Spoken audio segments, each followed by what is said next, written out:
au tour du grand public de voter pour ses restaurants préférés. CIST ce qu'a mis en place The Fork Awards. L'édition 2022, est la troisième de son histoire, s'est d'ailleurs tenue le 21 novembre à Bordeaux, au Palais de la Bourse. 320 personnes avaient fait le déplacement pour l'occasion et pour découvrir les 76 jeunes chefs qui ont eu l'audace d'ouvrir leur établissement en période de crise sanitaire.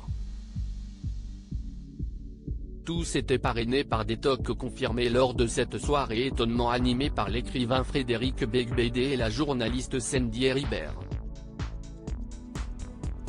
Les prétendants aux différents titres ont été soumis au vote des Français tout l'été, mais seuls 6 d'entre eux ne pouvaient être récompensés. The Fork Awards, ce sont des prix remis aux meilleures ouvertures de l'année, a résumé Damien Rodière, directeur général Europe de l'application. Nous avons au préalable réuni un jury de 77 grands chefs, pour la plupart étoilés, qui nous ont confié leurs adresses coup de cœur. Il fallait que ce soit de nouveaux restaurants récemment ouverts, sur les 12-18 derniers mois, et qui n'avaient jamais été reconnus par un grand guide ou un grand média.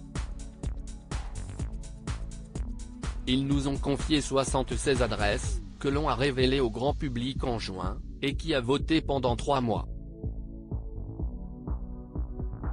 15 000 votants ont désigné les prix de cette année.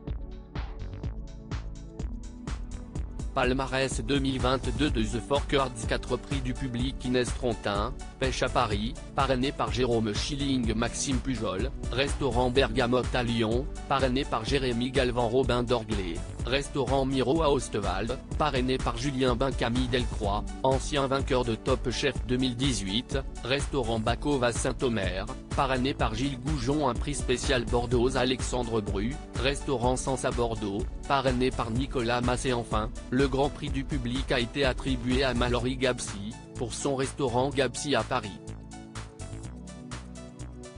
Et l'ancien demi-finaliste de Top Chef 2020, était parrainé par son ancienne chef de brigade Hélène Darroze ainsi que par Michel Saran et Guy Savoie.